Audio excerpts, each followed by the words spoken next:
Dashing Dish.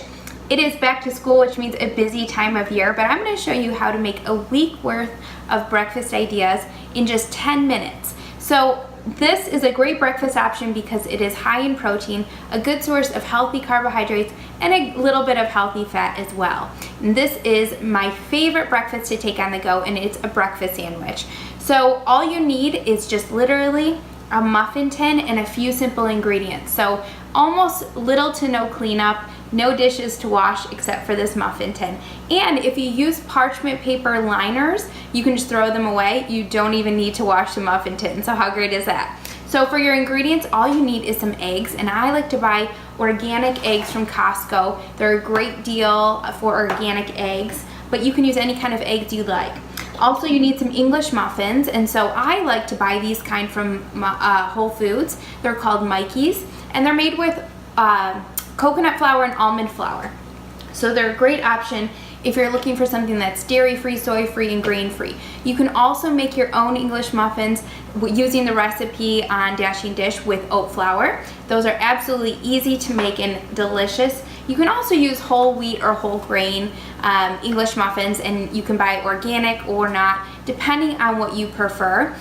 I know that Trader Joe's has a ton of great options. Of course, Whole Foods, and even in your grocery section, just even something like a whole wheat is much better than a white English muffin. If you like to add meat to your breakfast sandwiches, I recommend either some chicken sausage, and this is my favorite brand. It's uncured chicken bacon. I said sausage, but bacon. You could also use center cut bacon. You could use organic bacon, whatever you like, Canadian bacon, or you could use some turkey patties that are pre-cooked. So I like organic turkey patties, are great on these sandwiches as well. So to make your eggs, you can kind of season these and add a little cheese if you'd like. All you need to do is spray the muffin cups that you either lined with parchment paper liners, like I said, easy non-stick, or even these silicone liners are great because they're non-stick. So spray them with spray, and then just crack an egg in each of them. Depending on how many you're making, you'll want to line those muffin liners. So I'm going to make 6. So I'm going to make 6 eggs in these muffin liners, and then I put cheese on 2 of them, and then I'm going to add a little more cheese on just 2 more. And then I'm going to put a little salt and pepper on all of these. And you see how it's really quick. You can just go down the line and just kind of season them. Then you'll want to bake these eggs for about 10 minutes on 375.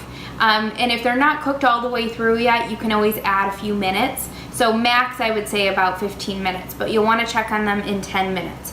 So once you're done baking these, or I should say meanwhile while you're baking these, you can take your English muffins and put them on little cuts of foil. I actually buy the pre-cut foil because it makes it really easy at Costco, and I bought a container of the foil that's pre-cut probably about 6 months ago, and it's still lasting me, so it's a great investment.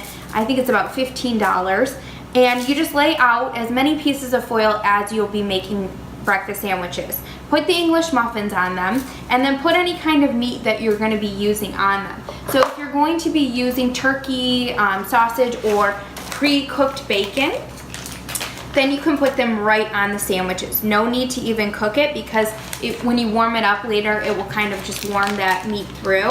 However, if you are using a raw meat, what I suggest doing is putting the meat directly into the muffin tins that you didn't use. So if you're using little turkey patties, you just put those right next to the eggs in the muffin containers that you aren't using, and that way they'll just bake right in the oven along with the eggs.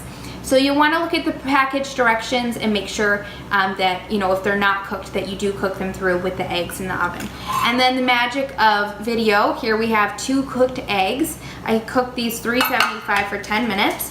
For these, I didn't line the muffin pan just to show you how easy they come right out with just a little spatula. So I already put cheese on these, so no need to even put cheese on. The only reason I would suggest using cheese after the fact is if you want your cheese to be kind of gooey and melty, then you could put it on now. So just add the cheese directly on top and then put your muffins together. So here I put 2 eggs on 1 muffin. So we don't want to do that. So we're gonna just kind of put this together, and again, if you wanted to add some fresh cheese right there so it'll be melted, you can do that. And then you just simply wrap them up, and then you can either put them in your fridge, and I have 3 ready to go here. You can put them in your fridge in a Ziploc bag for about 5 to 7 days. 7 is absolutely max in the fridge. In your freezer, they could last 3 to 6 months. Then what you want to do is you want to just take one out when you're ready to eat it. You could either thaw it the night before if it's in the freezer, or you could just pop it directly into a toaster oven right in the foil. Or you can take it out of the foil before putting it in the microwave, wrap it in a paper towel so it doesn't get dried out, and just microwave it for 1 minute to 1:30. And it's good to go. It absolutely tastes fresh and delicious. Even if you don't really love leftovers, these sandwiches make great reheat items. This helped, and you guys have a great start to your back to school year. I'll see you guys again soon.